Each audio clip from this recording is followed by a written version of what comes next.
It's now time for Remember When with Uncle John. John Guess, Ouachita County's resident storyteller and local historian.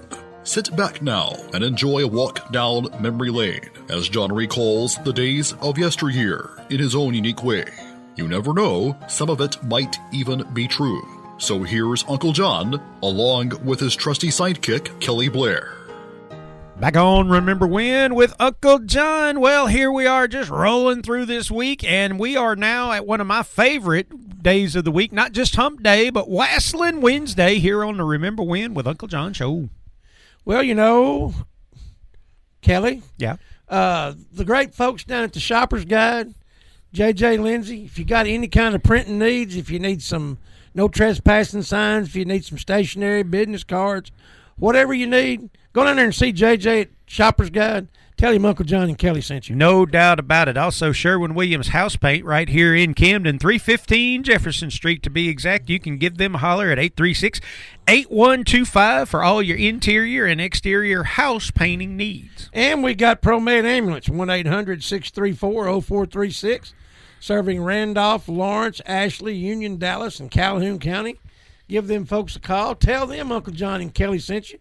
Get signed up on their priority membership ambulance care program, because it's better to have them and not need them than need them and not have them. Without question. Also, folks, if we're doing this just a little too early in the morning for you, we get that a lot. Say, man, 6:45, I don't know, I'm not quite up and moving, very fast at that particular point and time in the day. But you know what? You can always go back and find our podcast anywhere you find podcasts, like Podchaser, jee-o-sah-vn, Podcast Addict, Deezer, Apple Podcast, Spotify, iHeartRadio, Google Podcast, YouTube. You can also find us on Facebook. Tune into that podcast. You can keep up with us all the way.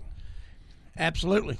So, Wrestling Wednesday, who you want to talk about here today, John? Yesterday would have been Mr. Perfect, Curt Angle's 65th birthday. Kurt Angle or Curt Hennig? Oh, I'm sorry. Curt Hennig. There you go. Larry the Axe Hennig's baby boy. I'm sorry. No, that's good. Absolutely, both of them were pretty good Kurts. Man, I'm going to tell you, the Larry the Axe was a tough act to follow. He most certainly was. A lot of times them second-generation wrestlers, don't fill up, don't stack up to daddy, But Mr. Perfect, I believe, stacked up. Larry the Axe Hennig a little bit before my time. So I will say up front that I didn't get to see him nearly as much as I got to see Mr. Perfect. But I remember Curt Hennig being the AWA Tag Team Champion with one Scott Hall. Absolutely. Before he became Razor Ramon. I remember Curt Hennig being the AWA World Champion, and taking on Jerry Lawler in some absolutely legendary matches and everything. Nick Bockwinkel and all of them.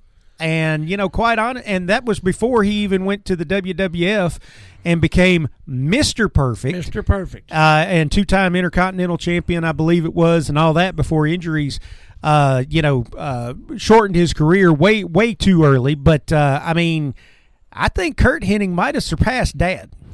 He was 6'3", weighed 260 pounds. He was like a Greek god, there wasn't an ounce of fat on him. And the guy, could do pretty much anything. Now, the Mr. Perfect, deal was it was a work, Sure. It was an angle.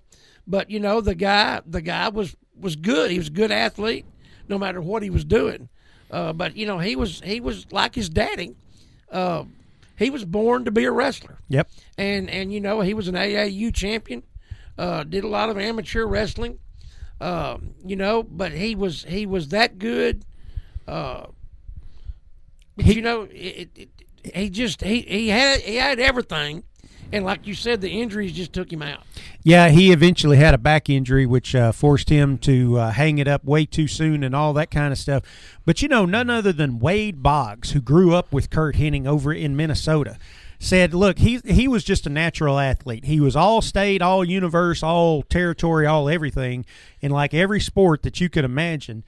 And Wade Boggs, you can go find this on YouTube, told a story about how they were out hunting. I mean, Curt Hennig loved to fish. Curt Hennig loved to hunt. He loved to do just about everything boys like to go out and do. Yeah. And Wade Boggs ripped his leg open on a fence or something, if I remember.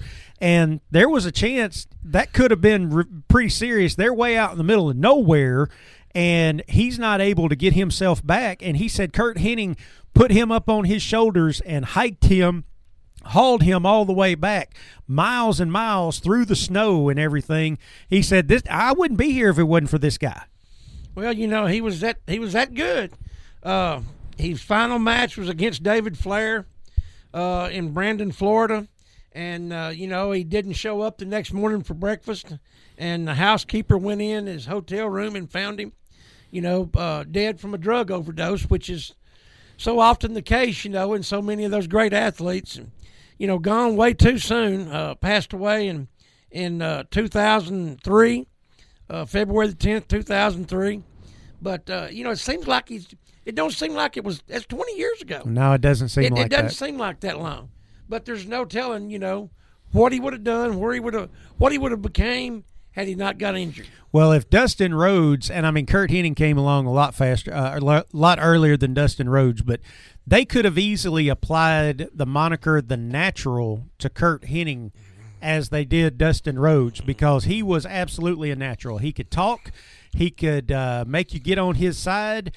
He could make you hate him, cheer against him, and he could do everything in the ring. Now, my question to you is, what were you more impressed about? That fisherman suplex that he used to do, where he would suplex a guy and already have him in pinning position, or the way he could stand on the ropes and spit that gum in the air and slap it into the crowd? I believe the gum part. I've tried to do that, man. Yeah. I couldn't. Yeah, the gum part, I would say. Yeah. Absolutely amazing. And whenever he did it, it was absolutely perfect. Of course, he got that from Mr. Olympia. He had already started the Mr. Perfect thing, and Jerry Stubbs actually said, man, you can have it. Take this gimmick and run with it. Absolutely. Hey, that's going to wrap up Remember When with Uncle John here for today, but we'll be back again tomorrow, ready to do it all over again. We'll see you then, John. See you tomorrow, Kelly. You've been listening to Remember When with Uncle John on Y95. This broadcast can be heard each weekday morning at 6:45 on South Arkansas's favorite station, Y95.